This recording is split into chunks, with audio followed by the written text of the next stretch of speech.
What do you get when you mix a struggling writer, total isolation, and a hotel with a very dark history? You get one of the most unsettling horror films of all time. Stanley Kubrick's The Shining didn't just scare audiences, it confused them, divided them, and now, 45 years later, it's legendary. But what makes it stick? And why did Stephen King hate it so much? We're about to check into the Overlook Hotel, and once the madness starts, there's no turning back.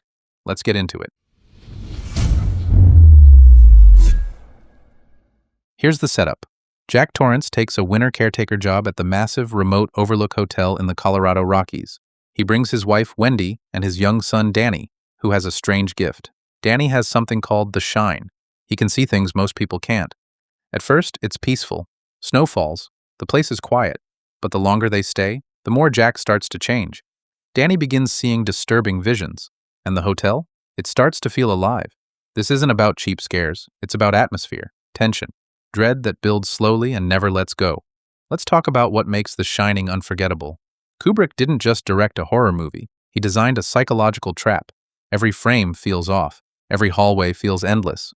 That smooth, floating camera movement, it was cutting edge at the time, and it gives the film a ghost-like feeling, like we're being pulled by the hotel itself. The entire Overlook was built on sound stages in England, but it looks and feels like a real American resort. The scale, the symmetry, the way the walls feel like they're closing in, even the hedge maze was built from scratch. Now let's talk about Jack Nicholson. Here's Johnny! This is peak Nicholson. His transformation from irritated writer to unhinged madman is electric. The facial expressions, the unpredictability, it's not subtle, but it's terrifying. Shelley Duvall deserves more credit than she got. Her performance was slammed back in 1980, even earned a Razzie nomination. But years later, when people learned how Kubrick pushed her to the edge emotionally during filming, that nomination was rescinded. And honestly, you feel every ounce of her fear and exhaustion on screen. The sound design is another masterstroke. It blends classical pieces with strange ambient noise and jarring silence. It keeps you on edge, even when nothing is happening. And here's something most people don't know. There are multiple cuts of the film. Kubrick removed about 27 minutes from the original US release, so depending on which version you've seen, you may have missed key scenes.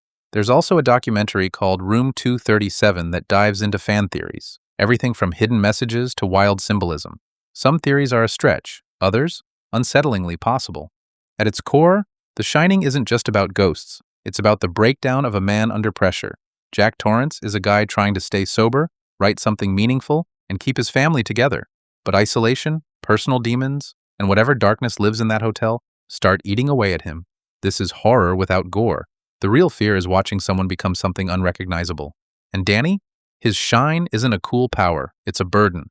A connection to trauma, memory, and forces he doesn't understand. Halloran, the hotel's cook, recognizes it. He tells Danny the Overlook is dangerous, and he's right. Then there's the ending. Jack frozen in the maze.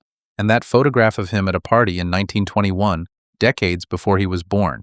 It's not just creepy, it's existential. Is Jack stuck in a time loop? Was he always there? Kubrick doesn't give answers, and that's what keeps the film in your head long after it ends. So, does The Shining still hold up? Absolutely.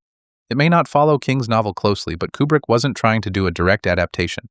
He was creating a cinematic experience, one that feels like a dream turning into a nightmare. And even if you've seen it before, it's worth watching again. You'll notice something new each time. A shadow, a line, a shot that feels just a little off. When I first saw it, way too young by the way, it was the ghosts and gore that scared me. And no, I didn't forget the shower scene. But when I got older, it was watching a dad lose his grip on reality.